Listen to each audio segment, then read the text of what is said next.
Hi అండి అందరికీ welcome to our channel Vedasri talks. నేనైతే ఈరోజు మీ ముందుకి ఎంతో స్పెషల్ అయినటువంటి కోరికలు తీర్చే కొంగు బంగారం అయినటువంటి శ్రీ సాలగ్రామ వెంకటేశ్వర స్వామి వారి టెంపుల్కి వచ్చానండి. ఇది మా ఊర్లో ఉంటుంది. నాకైతే చాలా ఇష్టం అండి. అందుకే మీకు కూడా చూపించాలన్న ఆశతోటి నేను ఈరోజు ఈ వ్లాగ్ చేయడం జరిగింది. గుడిలోకి ఎంటర్ కాగానే కుడివైపు 40 అడుగుల ఎత్తుతో శ్రీ అభయాంజనేయ స్వామి వారు ఉంటారండి. ఇదైతే చాలా స్పెషల్ మా ఊళ్ళో. ఎంత ఇష్టం అంటే నాకైతే అంత ఇష్టం ఫ్రెండ్స్. అందుకే మీకు కూడా తప్పకుండా చూపించాలని ఒక ఆశతోటి వచ్చాను. చూపిస్తున్నాను. నాకైతే చాలా హ్యాపీగా ఉందండి.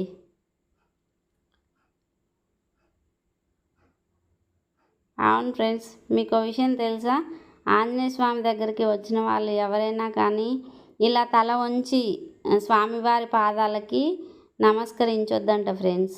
ఎందుకంటే ఆంజనేయ స్వామి వారు శనీశ్వరుడుని ఉంటాడు కదా, ఉంటాడు.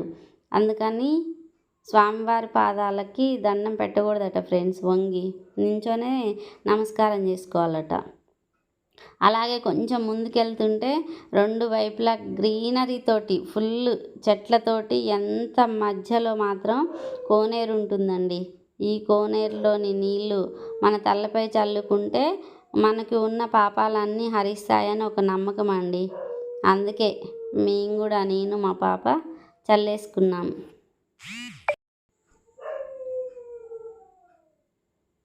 అలాగే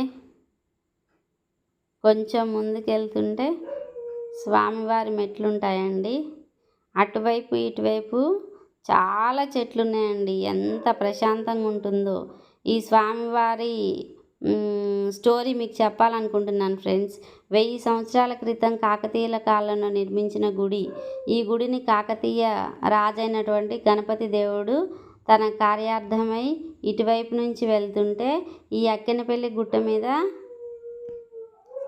సేవ తీరాడు ఫ్రెండ్స్. స్వామివారు గణపతి దేవునికి స్వప్నంలో కనిపించి నేను ఇక్కడ ఉన్నాను, నాకు గుడి కట్టించు అని చెప్పాడట. స్వామివారు చెప్పారని గణపతి దేవుడు ఈ గుడిని నిర్మించాడు ఫ్రెండ్స్. 1000 సంవత్సరాల చరిత్ర ఉంది ఈ గుడికి. ఇటువైపు నుంచి కుడివైపుకి వెళ్తే శివాలయం ఉంటుంది ఫ్రెండ్స్.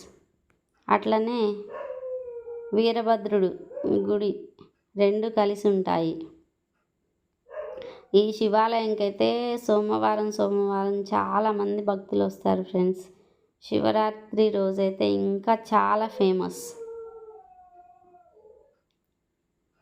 చాలా బాగుంటుంది ఫ్రెండ్స్ గుడి.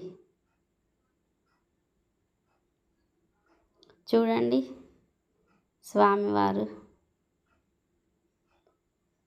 ఇది ప్రతిష్ఠించింది కాదండి, స్వయంభుగా వెలిశారు శివుడు ఇక్కడ.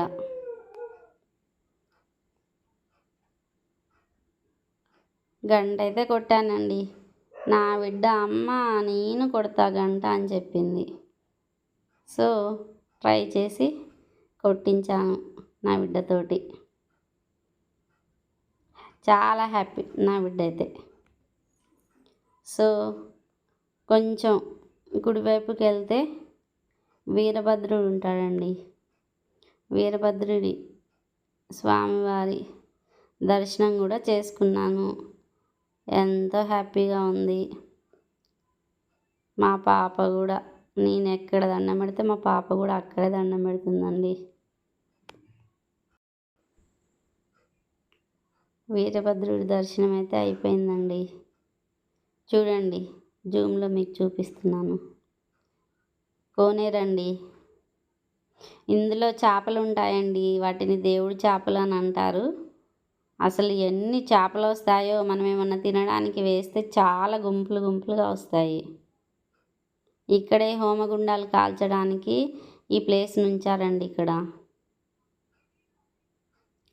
ఇక్కడే సత్యనారాయణ స్వామి చెట్లు కూడా ఉంటాయి, చాలా గ్రీన్గా. అందుకే నేను మా పాప ఒక ఫోటో తీసేసుకున్నాం. అటు నుంచి కొంచెం ముందుకు వెళ్తే తులసమ్మ వారు ఉంటారండి, తులసి కోట. అక్కడ కూడా మేము దర్శనం చేసేసుకున్నాం. అక్కడ నుంచి స్వామివారి దగ్గరికి రావాలి, ఇంకా దగ్గరలో ఉన్నాం. ఈ గుట్టపై కోనేరు దగ్గర స్వామివారి పాదాలు కూడా ఉంటాయి ఫ్రెండ్స్. ఇక్కడ ప్రత్యేకత ఏంటంటే, మనం ఏదైనా అనుకొని స్వామివారికి ముడుపు కడితే కట్టిన 41 రోజుల్లో మన కోరికలు తీరుతాయి ఫ్రెండ్స్. ఇదైతే చాలామంది నమ్ముతారు. ఈ టెంపుల్ని గత 20 సంవత్సరాలుగా కసిరెడ్డి సుదర్శన్ రెడ్డి, జయమ్మ గార్ల దంపతులు మరియు వారి యొక్క కుమారులు ఆలయాన్ని పునర్నిర్మించారు ఫ్రెండ్స్. స్వామివారి ఎదురుగా ఇక్కడ ఒక చిన్న బండరాయి దగ్గర అండి నీళ్ళు వస్తాయి. అవి ఎక్కడి నుంచి వస్తాయో కూడా తెలియదు. మనం ఎన్నిసార్లు అవి తీసేసినా నీళ్ళు వస్తూనే ఉంటాయి ఫ్రెండ్స్.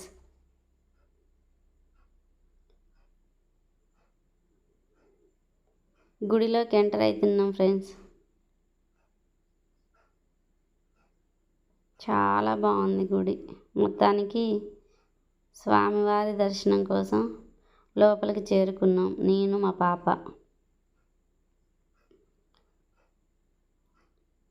స్వామివారి ధ్వజస్తంభం. ఇక్కడ జాతర జరుగుతుందండి. ఆ జాతరలో ఈ గుడి చాలా ఫేమస్. ఆ జాతర చాలా ఫేమస్ ఫ్రెండ్స్. స్వామివారి ప్రదర్శన చేస్తున్నాను. ఈ ఏరియాలో మొత్తం మేము బతుకమ్మ టైంలో బతుకమ్మలు పెట్టి బతుకమ్మ ఆడతారండి.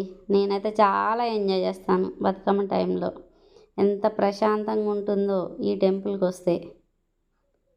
చాలా బాగుంటుంది ఫ్రెండ్స్. తప్పకుండా మీకు టైం ఉంటే, చాలా దూరం నుంచి కాకపోయినా దగ్గర వాళ్ళకి ఎవరికైనా ఇన్ఫర్మేషన్ తెలిస్తే ఖచ్చితంగా గుడిని దర్శించుకోండి. మీరు ఒక్కసారి దర్శించుకున్నారనుకోండి మళ్ళీ మళ్ళీ రావాలనిపిస్తుంది. మీ కోరికలు కూడా తీరుతాయి. అంత మంచిగా అనిపిస్తుంది మీకు. ఖచ్చితంగా రండి. మొత్తానికి గుడిలోకి అయితే వచ్చామండి. మీకు చూపిస్తాను చూడండి మా ఊరి సాలగ్రామ వెంకటేశ్వర స్వామి వారిని. ఎంత అదృష్టమో ఫ్రెండ్స్. నాతో పాటు మీరు కూడా చూడండి మా ఊరి శ్రీ సాలగ్రామ వెంకటేశ్వర స్వామి వారిని. అగో నెరిశాడు ఫ్రెండ్స్. విగ్రహాలు ప్రతిష్ఠించిన దేవాలయం కాదండి, స్వయంభూగా స్వామివారే వెలిశారు. ఖచ్చితంగా మనం ఏదన్నా అనుకుంటే ఖచ్చితంగా తీరుతుందండి. నేను మా పాప స్వామివారి బొట్టు అయితే పెట్టుకున్నామండి. మా పాప చూడండి ఎలా చూస్తుందో, అమ్మ పెట్టుకుందా లేదా బొట్టని.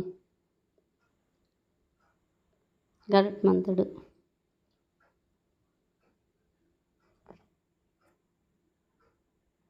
గంట అయితే కొట్టాను. మీరందరూ బాగుండాలి ఫ్రెండ్స్, అందులో నేను ఉండాలి. సో చూశారు కదా మా ఊరి శ్రీ సాలగ్రామ వెంకటేశ్వర స్వామి వారిని. స్వామివారి గుడి నుంచి బయటికి రాగానే ఎదురుగా స్వామివారి కళ్యాణ మండపం ఉంటుందండి. ఈ మండపం దగ్గరే స్వామివారి జాతర టైంలో కళ్యాణం జరుగుతుంది. మండపం పక్కన సిద్ధి వినాయకుడి గుడి ఉంటుందండి. చూడండి వినాయకుడిని. ఇదంతా ఖాళీ ప్లేస్ ఫ్రెండ్స్. జాతర టైంలో ఫుల్ ఉండిపోతుంది ఇదంతా. ఇంతకీ ఈ టెంపుల్ నల్గొండ డిస్టిక్ నార్కట్పల్లి అక్కినపల్లి విలేజ్లో ఉంటుంది ఫ్రెండ్స్. మీకు ఈ వీడియో నచ్చితే ప్లీజ్ సబ్స్క్రైబ్ చేసుకోండి ఫ్రెండ్స్. లైక్ ఇవ్వండి, షేర్ ఇవ్వండి. ఇది నా ఓన్ వాయిస్ ఫ్రెండ్స్. ఎలా ఉందో కామెంట్ బాక్స్లో